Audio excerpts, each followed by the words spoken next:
이름 석자 김봉남. 나이 68. 내 인생을 한 단어로 정의하라면 희생이었다. 자식들이 밥 한 끼라도 더 먹을까? 옷 한 벌이라도 더 따뜻하게 입을까? 평생 내 몸을 돌보지 않고 살아왔다. 아니, 돌볼 새가 없었다. 아내는 내가 50살 되던 해 사고로 먼저 세상을 떠났다. 그때부터 나는 아비와 어미의 역할을 모두 감당해야 했다. 시장이란 시장은 새벽마다 쓸고 다녔고 안 해본 일이 없을 만큼 온몸이 부서져라 일했다. 그래도 힘들지 않았다. 내 새끼들, 아들놈 하나, 딸년 하나가 눈에 밟혔으니까.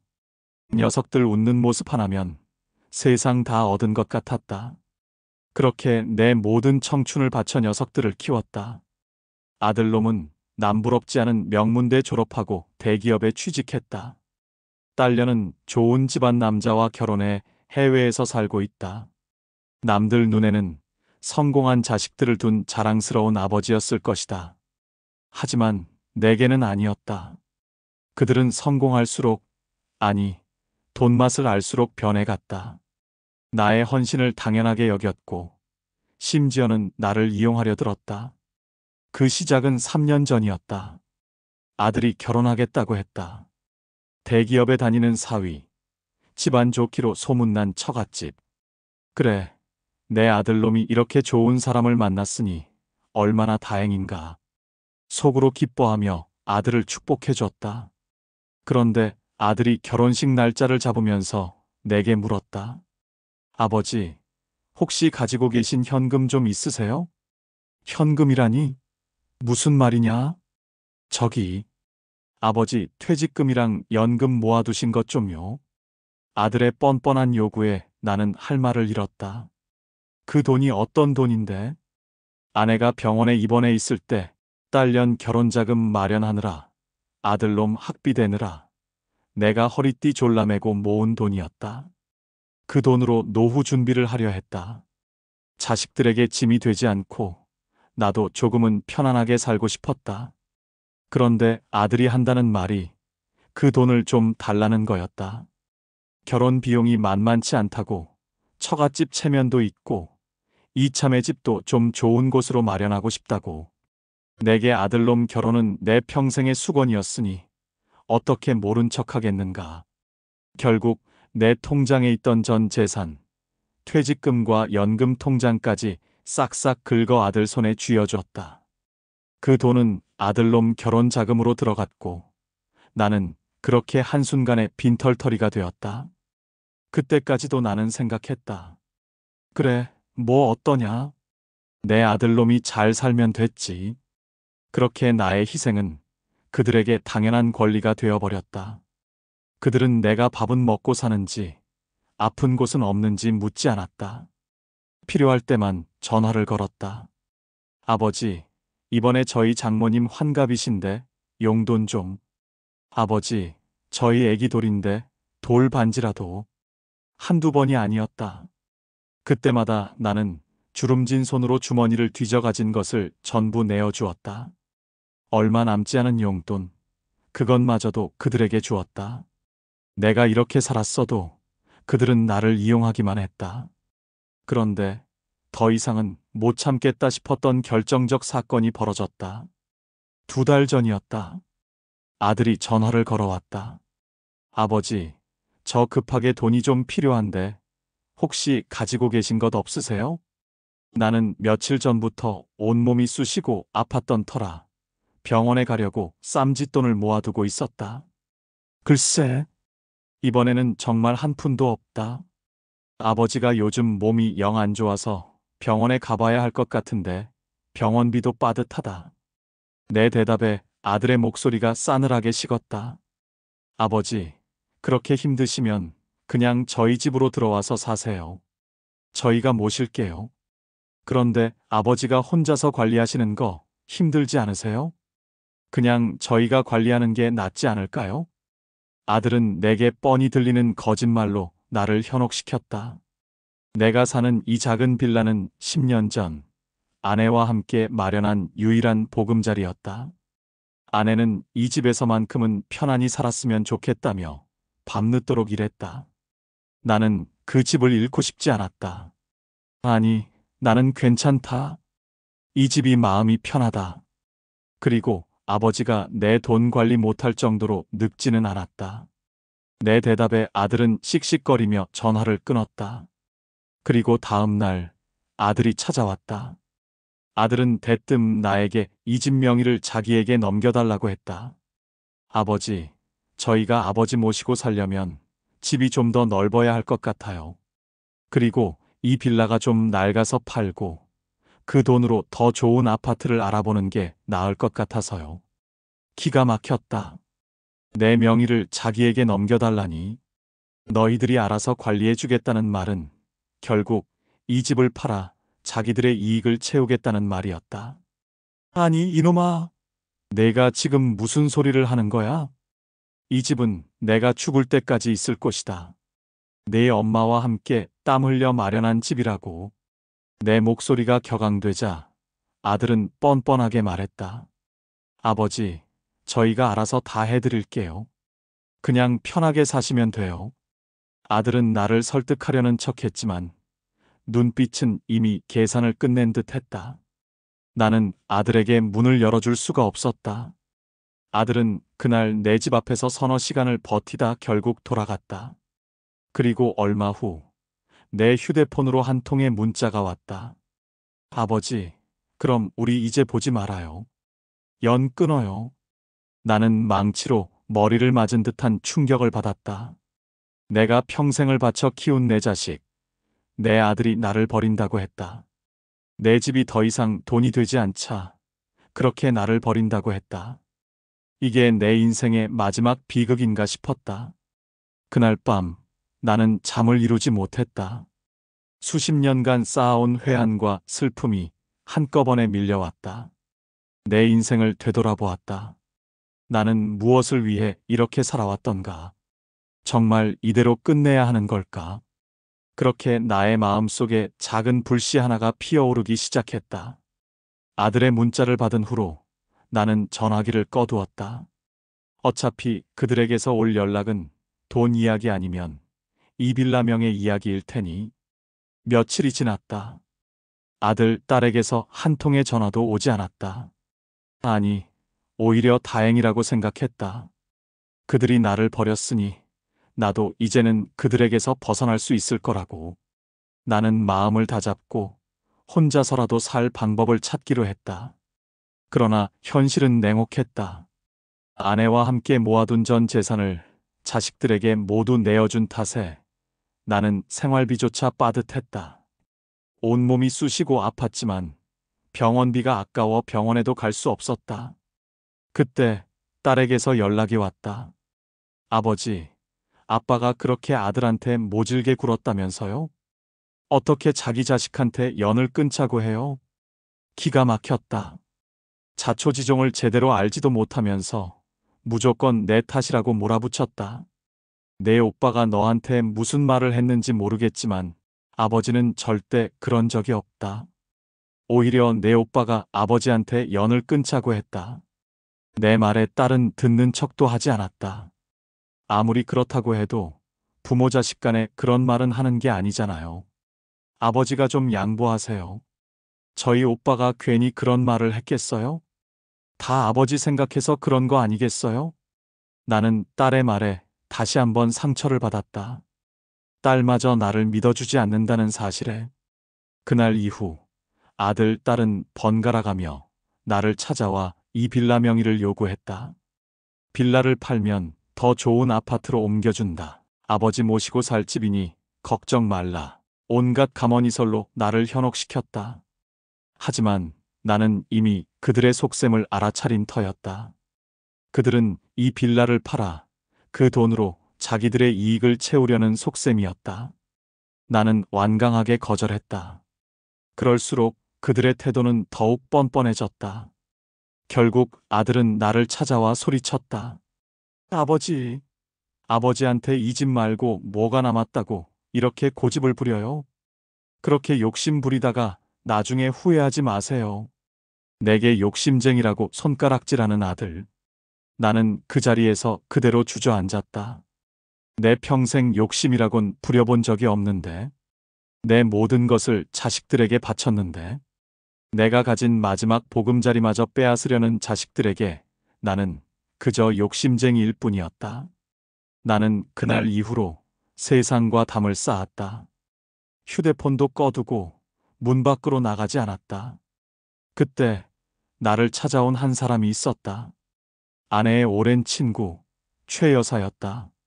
김 씨, 당신 왜 이렇게 초췌해졌어? 무슨 일 있어? 걱정돼서 왔어. 최 여사는 나를 걱정해주는 유일한 사람이었다. 나는 최 여사에게 그간 있었던 모든 일을 털어놓았다.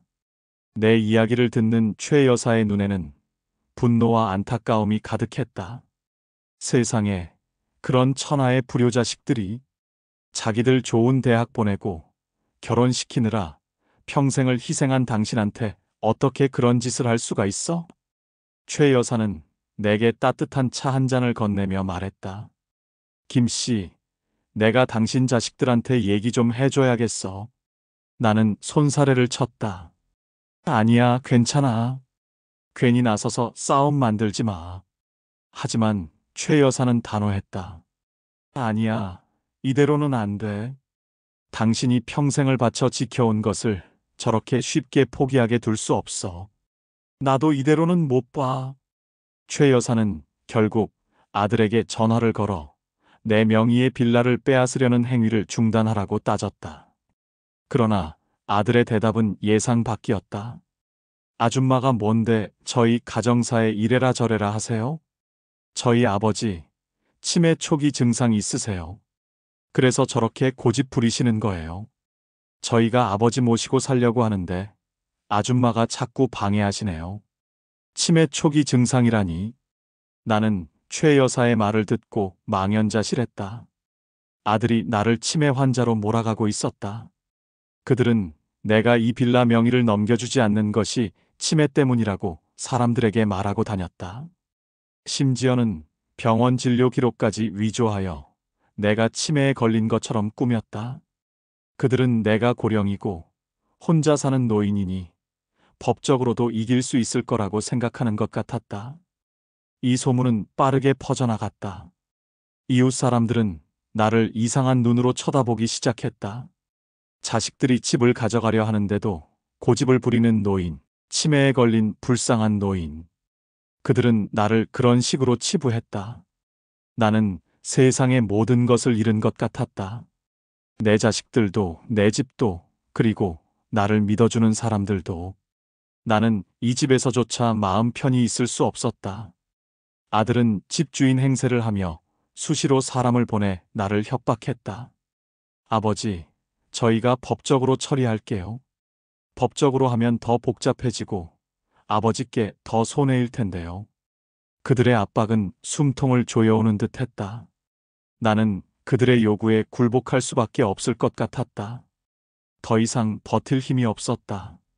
그렇게 나는 모든 것을 포기하고 싶었다. 내 삶의 마지막 희망이었던 이 집마저 그들에게 빼앗기게 될 것 같았다. 나는 그날 밤 창밖을 바라보며 쏟아지는 비를 맞았다. 내 인생도 저 빗줄기처럼 처량하고 비참하다고 느꼈다. 나는 이대로 당할 수밖에 없는가?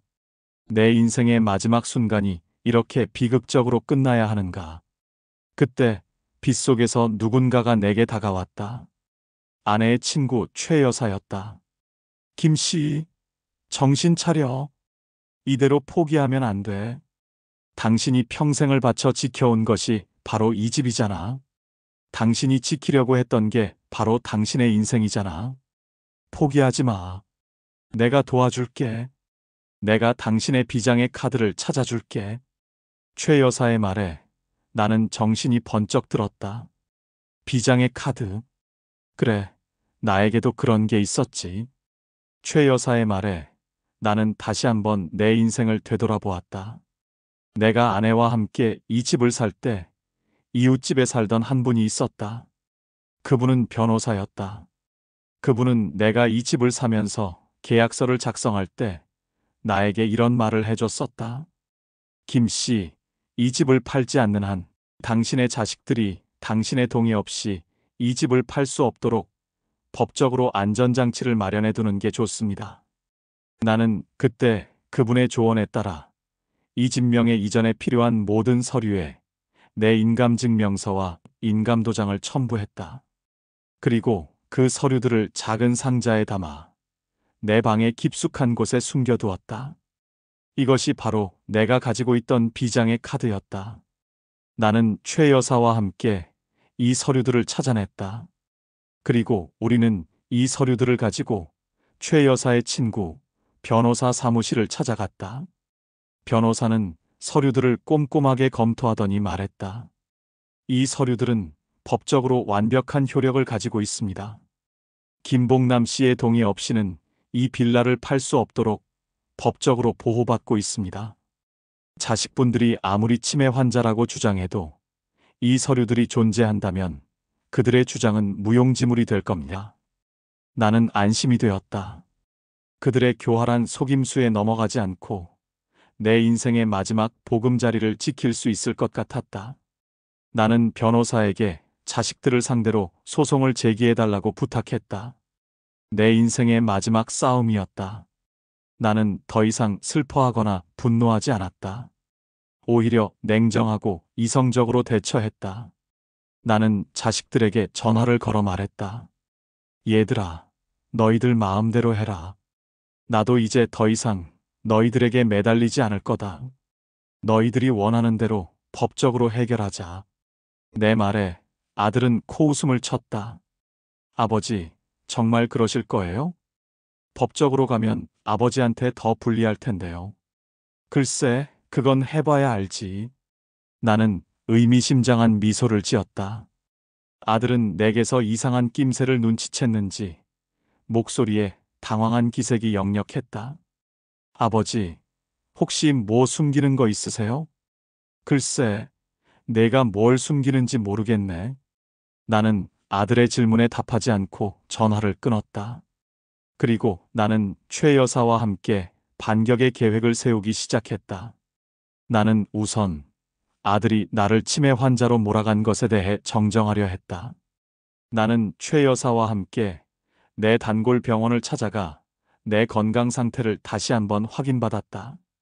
의사는 나에게 치매 증상이 전혀 없다고 진단했다. 나는 그 진단서를 받아들고 변호사에게 넘겨주었다. 변호사는 이 진단서와 함께 내가 평생을 바쳐 모은 돈과 자식들에게 그 돈을 전부 내어준 증거들을 수집했다. 내가 자식들에게 보낸 통장 내역, 자식들이 나에게 보낸 문자 메시지 등 이 모든 것들이 나를 위한 증거가 되었다. 나는 자식들이 나를 버렸을 때 느꼈던 절망감, 그들이 나를 치매 환자로 몰아갔을 때 느꼈던 배신감을 잊지 않았다. 그들의 만행을 세상에 알려 그들이 겪게 될 고통을 나는 그대로 돌려줄 작정이었다. 마침내 법원에서 첫 번째 공판이 열렸다. 나는 변호사와 함께 법정에 들어섰다. 자식들도 그들의 변호사와 함께 법정에 들어섰다. 그들은 여전히 뻔뻔한 표정이었다. 나는 그들을 향해 담담하게 말했다. 나는 내 자식들을 위해 평생을 바쳤다. 그들의 학비, 결혼자금, 심지어는 손주 용돈까지 모두 내어주었다. 그런데 그들은 나를 이용하고 나를 버렸다. 그리고 내가 가진 마지막 보금자리마저 빼앗으려 한다. 나는 이 집을 지키고 싶다. 이 집에는 내 아내와의 추억이 담겨 있다. 나는 이 집을 지키기 위해 내 인생의 마지막 싸움을 시작할 것이다. 내 말에 판사는 나를 쳐다보며 고개를 끄덕였다. 아들과 딸은 나를 비웃는 듯한 표정이었다. 그들은 아직도 자신들이 이길 거라고 확신하는 것 같았다. 나는 속으로 생각했다. 이게 끝이 아니야. 이제부터 시작이야. 변호사는 법정에서 내가 준비한 증거들을 하나씩 제출했다. 통장 내역, 문자 메시지, 그리고 의사의 진단서. 변호사는 마지막으로 내가 준비한 비장의 카드를 꺼내 들었다. 그것은 바로 내가 빌라를 살 때 변호사의 도움을 받아 작성한 명예 이전 불가 계약서였다. 변호사는 이 계약서를 판사에게 제출하며 말했다. 이 계약서에는 김봉남 씨의 동의 없이는 이 빌라의 명의를 이전할 수 없도록 명시되어 있습니다. 이 계약서는 법적으로 완벽한 효력을 가지고 있습니다. 따라서 피고들은 이 빌라의 소유권을 주장할 수 없습니다. 아들과 딸은 이 계약서를 보고 충격에 휩싸였다. 그들의 얼굴은 창백해졌다. 그들은 내가 이런 서류를 가지고 있을 거라고는 상상도 못했을 것이다. 그들은 법정에서 당황한 기색을 감추지 못했다. 나는 그들의 얼굴을 바라보며 속으로 말했다. 이제부터 시작이야. 너희들이 나에게 했던 짓 그대로 돌려줄 거야. 그들의 절망적인 얼굴을 보며 나는 처음으로 웃음을 지었다. 그것은 승자의 미소였다. 그 미소는 내가 그들에게 평생을 바쳤던 것보다 훨씬 더 큰 가치가 있었다. 명예 이전 불가 계약서의 위력은 대단했다. 법원은 이 서류를 근거로 자식들의 빌라 소유권 주장을 기각했다. 그들은 내가 치매에 걸렸다고 주장했지만 의사의 진단서는 그들의 주장을 완벽하게 반박했다. 그들은 결국 모든 것을 잃었다. 아들은 다니던 직장에서 해고당했다. 나를 치매 환자로 몰아간 사실이 알려지면서 회사에 큰 타격을 입혔기 때문이었다. 딸은 남편과 이혼했다. 남편이 그녀의 행동을 이해하지 못하고 그녀에게 이혼을 요구했기 때문이었다. 그들은 나에게 모든 것을 빼앗아간 것처럼 그들도 모든 것을 빼앗겼다. 그들은 뒤늦게 나를 찾아와 용서를 구했다. 아버지, 저희가 잘못했어요. 저희가 너무 어리석었어요. 한 번만 용서해 주세요. 나는 그들의 눈을 똑바로 쳐다보며 말했다. 너희들이 나에게 한 짓 잊지 않겠다. 그리고 나는 너희들을 용서하지 않을 것이다. 너희들은 너희들의 욕심 때문에 스스로 지옥을 만들었다. 이제 그 지옥에서 평생 살아가라. 내 말에 그들은 고개를 떨구고 돌아갔다. 나는 그들의 뒷모습을 보며 씁쓸한 미소를 지었다. 내가 이기긴 했지만 나는 기쁘지 않았다. 아니, 오히려 마음이 아팠다. 내가 평생을 바쳐 키운 내 자식들이 이렇게 변했다는 사실이 너무나도 슬펐다. 나는 그날 밤 아내의 사진을 보며 말했다. 여보, 미안해. 내가 이기적인 아버지가 되어서 미안해. 그래도 나 우리 집 지켜냈어. 당신과의 추억이 담긴 이 집 잘 지켜냈다고. 내 눈에서는 눈물이 흘러내렸다. 그것은 슬픔의 눈물이 아니었다. 그것은 평생을 바쳐 지켜온 것을 되찾았다는 안도감과 이제는 나를 위한 삶을 살 수 있다는 기쁨의 눈물이었다. 그 후로 나는 최 여사와 함께 새로운 삶을 시작했다. 최 여사는 나에게 말했다. 김 씨, 이제 당신만을 위한 삶을 살아. 당신이 하고 싶었던 것, 당신이 먹고 싶었던 것 다 해. 내가 옆에서 도와줄게. 나는 최 여사의 말에 고개를 끄덕였다. 나는 아내와 함께 가고 싶었던 여행을 떠났고 먹고 싶었던 음식들을 마음껏 먹었다. 나는 이제 더 이상 누군가를 위해 살지 않았다. 나를 위한 삶을 살았다. 이따금씩 아들과 딸에게서 연락이 오기도 했다. 그들의 삶은 여전히 비참했다. 나는 그들의 연락을 받지 않았다. 그들이 나에게 했던 짓, 그들이 나에게 주었던 고통, 나는 그것을 잊지 않았다. 그리고 나는 그들에게 말하고 싶었다. 너희들이 나에게 준 상처는 너희들의 욕심 때문에 생긴 상처였다. 너희들이 그 상처를 치유할 수 있는 유일한 방법은 너희들의 욕심을 버리고 진정한 삶의 가치를 깨닫는 것이다. 나는 이제 홀로 남겨진 노인이 아니다. 나는 내 인생을 되찾은 승리자이다. 그리고 나는 세상의 모든 아버지들에게 말하고 싶다. 당신의 희생이 누군가의 당연한 권리가 되게 하지 마십시오. 당신도 행복하게 살 권리가 있습니다. 당신의 인생을 찾으십시오. 그것이 바로 당신의 마지막 비장의 카드입니다.